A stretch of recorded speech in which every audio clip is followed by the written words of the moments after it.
La mécanique quantique est l'une des découvertes les plus importantes de la science moderne. Elle a complètement changé notre façon de comprendre la réalité et a ouvert la porte à de nouvelles technologies qui semblaient auparavant impossibles. Cependant, même après près de 100 ans d'études et d'expériences, elle conserve encore de nombreux mystères qui défient même les scientifiques les plus brillants. Dans le monde quantique, où tout est extrêmement petit, plus petit que les atomes, les lois qui régissent l'univers ne fonctionnent pas de manière prévisible comme celles décrites par Isaac Newton. Les particules, qui sont encore plus petites que les éléments de la matière, semblent suivre des règles très étranges. Des concepts tels que le temps, l'espace et même l'idée d'être ou ne pas être se mélangent dans un monde de possibilités et de paradoxes. C'est comme si, au fond de la matière, la réalité était remplie d'incertitudes. Une entité peut être à la fois une particule et une onde, et un objet peut exister dans plusieurs états en même temps, mais seulement jusqu'à ce qu'il soit observé. Et c'est là que réside le grand mystère. Pourquoi l'observation change-t-elle tout? Même avec les technologies incroyables que nous avons déjà créées grâce à cette science, comme les ordinateurs quantiques, nous ne comprenons toujours pas pleinement ce que la mécanique quantique nous révèle sur la nature fondamentale de l'univers. L'un des plus grands mystères de la mécanique quantique est le rôle de l'observateur. Dans le monde que nous connaissons, les choses se produisent indépendamment du fait que nous les observions ou non. Mais dans le monde quantique, qui concerne les particules les plus infimes de l'univers, comme les électrons, quelque chose d'incroyable se produit. La simple présence d'un observateur peut modifier le comportement de ces particules. Ce phénomène est appelé effondrement de la fonction d'onde, et c'est l'un des concepts les plus fascinants de la science. Lorsqu'elles ne sont pas observées, ces particules n'ont pas d'état défini. Elles peuvent être à plusieurs endroits en même temps ou posséder plusieurs propriétés simultanément, comme si toutes les possibilités coexistaient dans un nuage d'incertitude. Mais dès qu'un observateur intervient, ce nuage de possibilités disparaît et la particule prend une position ou un état spécifique. Un électron, par exemple, qui pouvait auparavant se trouver à plusieurs endroits à la fois, apparaît soudainement en un seul point. Cela soulève une question fondamentale. Qu'est-ce qu'observer signifie vraiment? Comment un acte aussi simple que regarder ou mesurer peut-il transformer la réalité de manière aussi radicale? Sommes-nous, en observant, en train de façonner l'univers autour de nous? Ou bien notre propre conscience est-elle liée à ces phénomènes quantiques d'une manière que nous ne comprenons pas encore? Ce mystère continue de défier les scientifiques à ce jour. L'expérience des fentes de Young. L'un des phénomènes les plus étranges et les plus célèbres de la mécanique quantique est l'expérience des fentes de Young. À l'origine, elle a été réalisée pour étudier la lumière, mais elle a ensuite été adaptée à l'étude de particules très petites, comme les électrons, révélant ainsi un résultat incroyable. La façon dont nous regardons le monde peut influencer ce qui se passe. Imaginons que nous projetons de minuscules particules, comme des électrons, vers une barrière contenant deux ouvertures appelées fentes. Si vous ne connaissez pas la mécanique quantique, vous vous attendriez à ce que les particules passent simplement par l'une des fentes, comme de petites billes, et forment deux zones d'impact sur un écran situé de l'autre côté. Mais lorsque nous ne les observons pas, les électrons se comportent d'une manière totalement différente. Au lieu d'agir comme de simples particules, ils se comportent comme des ondes. Ils passent par les deux fentes en même temps et forment un motif d'interférence sur l'écran, semblable aux vagues qui se croisent à la surface de l'eau. C'est comme si les électrons exploraient toutes les possibilités et existaient dans plusieurs états simultanément. Mais voici la partie la plus étrange. Dès que nous décidons d'observer par quelle fente passe chaque particule, tout change. Leur comportement se modifie instantanément. Elles cessent d'agir comme des ondes et commencent à se comporter comme de simples particules solides, formant deux zones d'impact distinctes sur l'écran. Le simple fait d'observer semble forcer les particules à faire un choix, changeant complètement le résultat. Cette expérience défie notre compréhension de la réalité. Pourquoi une particule se comporte-t-elle comme une onde de possibilités quand elle n'est pas observée, et comme une particule matérielle quand elle l'est? La mécanique quantique suggère que la réalité n'est pas fixe. Elle semble dépendre de notre observation. D'une certaine manière, le monde quantique c'est quand il est observé, et cette observation influence directement le comportement des particules. L'expérience des fentes de Young nous amène à nous interroger. En observant le monde, sommes-nous en train de le créer? Il semble que l'observation ne soit pas simplement un acte de mesure, mais un processus qui transforme des possibilités en réalité. Le chat de Schrödinger. L'une des expériences de pensée les plus célèbres et intrigantes de la physique est celle du chat de Schrödinger. Elle a été conçue en 1935 par le physicien autrichien Erwin Schrödinger pour illustrer à quel point les lois étranges de la mécanique quantique, qui fonctionnent dans le monde des particules minuscules, peuvent sembler absurdes lorsqu'on les applique à notre réalité quotidienne. L'expérience imagine un chat enfermé dans une boîte avec un dispositif contenant un poison. Ce dispositif est connecté à une substance radioactive. Si un atome de cette substance se désintègre, le poison est libéré et le chat meurt. Le problème est qu'au niveau quantique, la désintégration d'un atome est incertaine. Elle peut se produire ou non, et selon la mécanique quantique, tant que nous n'ouvrons pas la boîte pour vérifier, l'état du chat est une superposition des deux possibilités. Il est à la fois vivant et mort. Cela semble totalement absurde, non? Pourtant, selon la physique quantique, tant qu'aucune mesure n'a été effectuée, tout le système, la boîte, le chat et l'atome, existent dans une superposition d'états où toutes les possibilités coexistent en même temps. Ce n'est qu'au moment où nous observons que la réalité se fixe et que le chat est soit vivant, soit mort. Cette expérience illustre le mystère fondamental de l'observation en mécanique quantique. À son niveau le plus profond, la réalité pourrait bien être influencée par notre propre conscience. Ce concept reste l'un des plus grands défis intellectuels de la science, remettant en question notre compréhension même de l'univers. Le chat n'est ni simplement vivant ni simplement mort, mais les deux à la fois, jusqu'à ce que quelqu'un regarde à l'intérieur de la boîte. Ce n'est qu'au moment où la boîte est ouverte et que nous observons que la réalité se définit, et le chat finit par être soit vivant, soit mort. L'expérience ne se limite pas à une simple curiosité intellectuelle, elle soulève des questions fondamentales sur la nature même de la réalité. Dans le monde quantique, l'incertitude et les multiples possibilités sont normales. Les particules existent dans plusieurs états simultanément jusqu'à ce qu'elles soient observées. Mais comment cela fonctionne-t-il dans le monde réel, avec des objets plus grands comme un chat? Sans un observateur, la réalité est-elle aussi indéfinie que dans le monde quantique? Le paradoxe du chat de Schrödinger nous pousse à nous interroger. Qu'est-ce qui détermine réellement ce qui est réel? Pourquoi le simple fait d'observer fait-il en sorte qu'une seule possibilité se manifeste comme réalité? Cela suggère que l'acte d'observer ne se limite pas à enregistrer ce qui existe déjà, mais qu'il pourrait d'une certaine manière façonner la réalité. Le grand mystère ici est de comprendre ce que signifie observer. Faut-il être conscient pour transformer les possibilités en réalité, ou bien toute forme de mesure suffit-elle?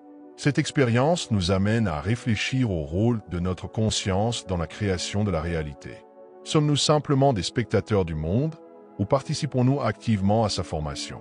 L'idée de superposition, où toutes les possibilités coexistent jusqu'à ce qu'elles soient observées, ne concerne peut-être pas seulement le monde des particules, mais pourrait être une caractéristique fondamentale de toute l'existence, attendant qu'un observateur définisse ce qui est réel.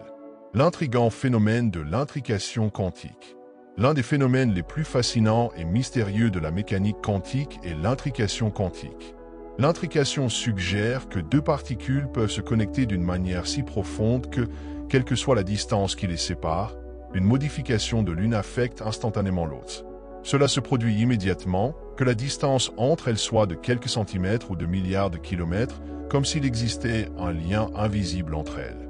Ce phénomène défie notre compréhension de la physique classique, qui stipule que rien ne peut se déplacer ou être transmis plus rapidement que la lumière, selon la théorie de la relativité d'Einstein. Pourtant, l'intrication quantique semble contourner cette règle. Le plus intrigant est le rôle de l'observateur dans ce phénomène. Lorsqu'une particule intriquée est observée ou mesurée, son état est déterminé, et simultanément, la particule liée adopte aussi un état défini, même si elle est à l'autre bout de l'univers. Cela soulève des questions profondes. Pourquoi l'observation d'une particule affecte-t-elle instantanément l'autre? Qu'est-ce que cela nous révèle sur la nature de la réalité? L'intrication quantique nous oblige à repenser notre vision du cosmos. Ce phénomène suggère que l'univers pourrait être bien plus interconnecté que nous ne l'imaginions, et que le temps et l'espace pourraient ne pas être aussi fondamentaux qu'on le pensait. Cela pose une question vertigineuse. Et si tout dans l'univers était, d'une certaine manière, relié par un lien invisible, peut-être que l'intrication quantique n'est que le début d'une découverte bien plus grande sur la véritable nature de la réalité. Aux frontières de la science et de la spiritualité. La mécanique quantique nous amène aux limites de la science traditionnelle. Elle révèle des phénomènes si étranges et complexes que les outils scientifiques classiques ne semblent plus suffisants pour les expliquer. À ce stade, la science commence à toucher des domaines généralement explorés par la religion, la philosophie et la spiritualité. La mécanique quantique nous pousse à envisager que, dans ses fondements les plus profonds, l'univers est totalement interconnecté. Les séparations que nous percevons dans notre quotidien entre objets, événements et même entre l'observateur et l'observé commencent à s'effacer. L'univers, dans son essence, pourrait être une vaste toile d'interconnexion où tout est lié. Bien que la mécanique quantique fournisse des équations précises sur le comportement des particules, l'interprétation de ces équations soulève des questions que la science traditionnelle ne peut pas répondre. L'univers semble être composé d'ondes de probabilité, où tout est connecté et où l'espace et le temps ne sont plus des barrières. Curieusement, de nombreuses traditions spirituelles et religieuses ont évoqué cette unité universelle depuis des millénaires. Dans l'hindouisme, le concept de Brahman décrit une essence unique dont tout l'univers fait partie. Le bouddhisme parle de l'interdépendance, où rien n'existe par soi-même, mais uniquement en relation avec le reste. Dans le christianisme, Jésus dit « Moi et le Père sommes un », évoquant l'unité entre le divin et le monde. Aujourd'hui, la science semble s'approcher d'une réalité que la spiritualité a toujours suggérée. Tout est un. Cela soulève une question troublante. La science et la spiritualité sont-elles réellement opposées, ou bien cherchent-elles à comprendre la même vérité sous des angles différents? Traditionnellement, la science s'attache à comprendre comment les choses fonctionnent, tandis que la religion et la philosophie tentent de répondre à la question du pourquoi. Mais lorsqu'on explore la mécanique quantique, ces frontières s'estompent. Se pourrait-il que la division entre science, philosophie et spiritualité soit une construction mentale? Peut-être que toutes ces disciplines tentent simplement de décrire la même réalité, mais sous des approches différentes. Le défi réside dans le fait que la science repose sur des preuves et des expériences, alors que la spiritualité s'appuie sur la foi, l'intuition et l'expérience personnelle. Lorsque la science se heurte à des phénomènes qui défient la physique classique, ne devrions-nous pas accepter que certaines réponses se trouvent peut-être au-delà de la science, dans le domaine de la spiritualité? Peut-être que l'idée selon laquelle tout est connecté n'est pas qu'une hypothèse scientifique, mais une vérité que nous devons apprendre à ressentir et à vivre. Un pont entre science et grand public. Que sait-on vraiment de la réalité? Le documentaire « What the bleep do we know ?» Que sait-on vraiment de la réalité, sorti en 2004, a été un succès inattendu en expliquant la mécanique quantique et ses implications philosophiques d'une manière accessible au grand public. Mêlant science, spiritualité et philosophie, ce film a exploré des thèmes tels que la nature de la réalité, la conscience et le rôle de l'observateur dans l'univers. Grâce à son approche visuelle innovante et captivante, il a su captiver l'attention de nombreuses personnes qui, peut-être, ne s'étaient jamais intéressées à la physique quantique auparavant. Le succès du film a été énorme, attirant de nombreux curieux et générant des discussions profondes sur des sujets tels que le pouvoir de l'esprit, la création de la réalité et la signification de la conscience. Cependant, ce mélange de science et de spiritualité a également suscité de nombreuses critiques de la part de la communauté scientifique. Que savons-nous vraiment?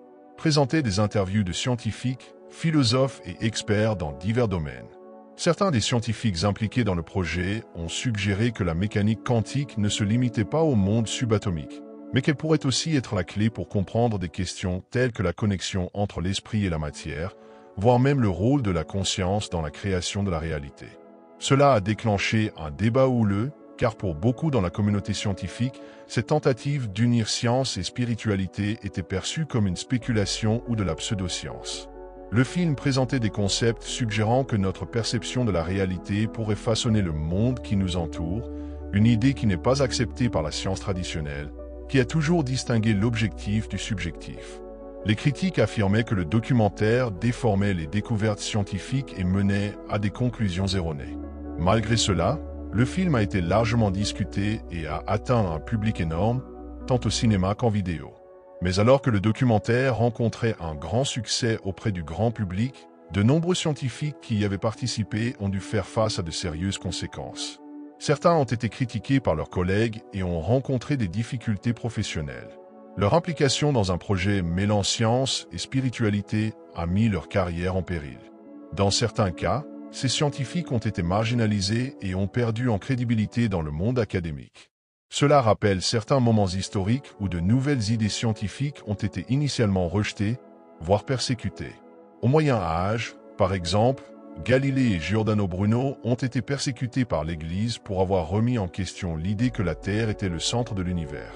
Galilée a été contraint d'abandonner ses découvertes, tandis que Bruno a été brûlé sur le bûcher pour avoir refusé de renoncer à ses idées. Dans le cas de Que savons-nous vraiment, la persécution a été plus subtile, mais non moins réelle. Cette situation soulève une question intéressante. Pourquoi la communauté scientifique résiste-t-elle à ces nouvelles idées? Cela peut s'expliquer en partie par le fait que, depuis les Lumières, la science s'est efforcée de séparer l'objectif du subjectif. Autrement dit, la science préfère traiter des phénomènes qui peuvent être directement mesurés, et l'idée que la conscience humaine pourrait influencer la réalité ne s'intègre pas facilement à ce modèle. Les scientifiques ayant participé au documentaire ont été critiqués pour avoir suggéré que la mécanique quantique pouvait aller au-delà d'un simple outil technologique. Ils ont proposé qu'elle pourrait être la clé pour comprendre le rôle de l'être humain en tant que co-créateur de la réalité, une idée qui défie les frontières séparant la science et la spiritualité. Avec le temps, le film a continué à connaître un succès auprès du public, mais ses participants ont dû faire face aux conséquences professionnelles de leur choix. Malgré cela, ils ont lancé un débat qui résonne encore aujourd'hui chez ceux qui se demandent si la science et la spiritualité sont plus liées que nous ne l'imaginons. Tout comme dans le passé, lorsque des scientifiques comme Galilée et Bruno ont été marginalisés pour avoir repoussé les limites du savoir, les chercheurs modernes qui explorent l'intersection entre la mécanique quantique et la spiritualité rencontrent un défi similaire.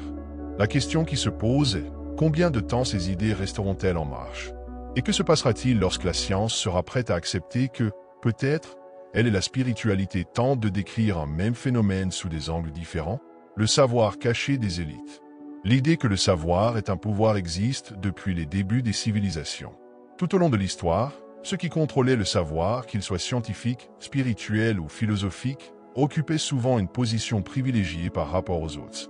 Aujourd'hui, dans un monde où la science, la politique et l'économie sont profondément interconnectées, une question se pose. Certains savoirs, comme les découvertes avancées de la mécanique quantique, sont-ils gardés secrets par une élite? La mécanique quantique remet en question les bases mêmes de notre compréhension de l'univers. Elle suggère qu'au niveau subatomique, la réalité n'est pas fixe et peut être influencée par l'observation ou la conscience. Bien que ces concepts soient utilisés en technologie, notamment en électronique et en informatique, ils touchent aussi à des questions philosophiques et spirituelles, suggérant que l'être humain pourrait influencer l'univers d'une manière que nous ne comprenons pas encore totalement. L'idée que certains types de savoirs sont contrôlés par une élite n'est pas nouvelle. Au fil de l'histoire, les groupes puissants ont toujours tenté de garder le contrôle sur des informations précieuses. Dans l'Antiquité, par exemple, les écoles de mystère en Égypte et en Grèce transmettaient leurs enseignements uniquement à quelques initiés. Dans l'Europe médiévale, l'Église contrôlait ce qui était considéré comme un savoir acceptable et ceux qui le remettaient en question, comme Giordano Bruno, en subissaient souvent les conséquences. Aujourd'hui, le contrôle du savoir est peut-être moins visible, mais il existe toujours. En théorie, la science est accessible à tous. Mais en pratique, elle est liée à des institutions de pouvoir comme les universités, les gouvernements et les entreprises qui financent et contrôlent quelles idées et découvertes sont acceptées. Certaines découvertes scientifiques, en particulier celles qui remettent en question les paradigmes traditionnels, peuvent être marginalisées si elles sont perçues comme une menace pour le pouvoir en place. La mécanique quantique, qui suggère que l'observateur peut influencer la réalité, pourrait être un exemple de savoir remettant en cause la vision matérialiste et mécanique du monde. Et si ce type de connaissance avait des implications profondes sur notre compréhension de l'univers et de notre rôle en son sein, il est possible que certains groupes préfèrent garder cette idée hors de portée du public, par crainte qu'elle ne bouleverse l'ordre établi. Si nous acceptons que la conscience puisse influencer la réalité, cela nous amène à repenser tout. Qui nous sommes, comment fonctionne l'univers et quel rôle nous pouvons jouer en tant que co-créateurs de notre expérience. Ce savoir pourrait transformer l'éducation, la politique, l'économie et même la spiritualité. Mais il pourrait aussi remettre en question les institutions qui maintiennent le contrôle sur la société en redonnant du pouvoir aux individus. Sur le plan technologique, la mécanique quantique a déjà conduit à des avancées majeures, comme les ordinateurs quantiques et les systèmes de communication ultra sécurisés. mais son potentiel va bien au-delà. Si nous savions comment manipuler la réalité à des niveaux encore plus profonds, cela pourrait changer le monde tel que nous le connaissons. Imaginez la capacité de modifier des réalités alternatives ou d'influencer l'univers d'une manière qui échappe à notre compréhension actuelle. Dans ce contexte, la connaissance quantique devient bien plus qu'une simple théorie scientifique. Elle devient un outil de pouvoir, et pour certains, un pouvoir qui pourrait être dangereux s'il était entre les mains de trop de personnes. L'élite qui contrôle les avancées scientifiques et technologiques pourrait vouloir garder ce savoir secret afin d'éviter un changement profond dans la société et dans notre perception de la réalité. Dans l'évangile de Jean, Jésus fait une déclaration puissante en demandant aux chefs religieux « N'est-il pas écrit dans votre loi ? Vous êtes des dieux ». Jean 10h34, faisant référence au psaume 82, 6. Par cette citation, Jésus ne se contentait pas de rappeler les Écritures. Il invitait les gens à réfléchir sur leur véritable nature et sur leur relation avec Dieu. Il voulait montrer qu'il existe un lien profond entre le divin et l'humain, un lien qui dépasse les barrières de la religion et de la culture. Jésus révélait quelque chose d'essentiel. En disant « Vous êtes des dieux », il ne s'agissait pas d'une simple figure de style. Il rappelait qu'il y a en chaque être humain une étincelle divine, que nous avons été créés à l'image de Dieu. Cela signifie que notre relation avec le divin n'est pas lointaine, mais bien plus proche que nous ne l'imaginons. De plus, dans l'une de ses prières les plus importantes, connue sous le nom de prière sacerdotale, Jean 17, Jésus parle de l'unité entre lui, Dieu le Père, et tous ceux qui croient en lui. Il prie pour que nous soyons un avec Dieu, tout comme lui est un avec le Père. Cette unité n'est pas une utopie, mais le but ultime de toute la création. Il nous invite à vivre cette union avec Dieu, à participer à cette même nature divine. Cette union avec Dieu que Jésus décrit n'est pas une métaphore. Il l'a incarnée tout au long de sa vie, restant en communion constante avec le Père. Lorsqu'il prie pour que nous soyons également un avec Dieu, il nous invite à expérimenter cette même relation, à vivre profondément connectés avec le divin. Quand Jésus dit « Vous êtes des dieux », il nous pousse à repenser qui nous sommes. Il nous rappelle que, tout comme lui est un avec le Père, nous sommes appelés à vivre cette même unité avec Dieu. Concrètement, cela signifie vivre en connexion totale avec le divin, non pas comme des êtres séparés, mais comme des participants actifs à la vie divine. Cette citation et cette prière de Jésus révèlent un profond mystère spirituel. Notre véritable identité réside dans notre unité avec Dieu. L'Évangile nous enseigne que Jésus est venu pour nous reconnecter à Dieu, pour restaurer cette unité perdue. Il nous appelle à vivre non seulement comme des créatures de Dieu, mais comme des fils et des filles partageant sa nature divine, co-créant avec lui la réalité qui nous entoure. Ainsi, lorsque Jésus demande à nouveau « N'ai-je pas dit ? Vous êtes des dieux ?» il nous incite à comprendre que notre vie spirituelle ne consiste pas seulement à chercher Dieu, mais à découvrir le divin en nous. Il nous rappelle que nous sommes faits pour refléter l'image de Dieu, pour vivre en union avec lui et pour participer activement à la transformation du monde à travers l'amour divin qui réside en nous. La question ultime est la suivante. Vivons-nous cette réalité? Si « vous êtes des dieux » est une vérité, comment la manifestons-nous dans notre quotidien? Comment nos pensées, nos actions et nos relations reflètent-elles cette unité avec Dieu? Jésus nous enseigne à vivre pleinement, en communion avec le Père, et à transformer le monde par l'amour divin qu'il a placé en chacun de nous. Maintenant que vous avez compris cette idée, que, comme l'a dit Jésus, vous êtes des dieux, et que nous avons une unité avec le divin, la question est, comment pouvez-vous appliquer cela dans votre vie? Le concept de collapsing reality, effondrement de la réalité, est lié à l'idée que nos choix, nos pensées et nos observations façonnent le monde qui nous entoure. Alors, comment pouvons-nous utiliser cela pour vivre plus pleinement et créer la vie que nous désirons?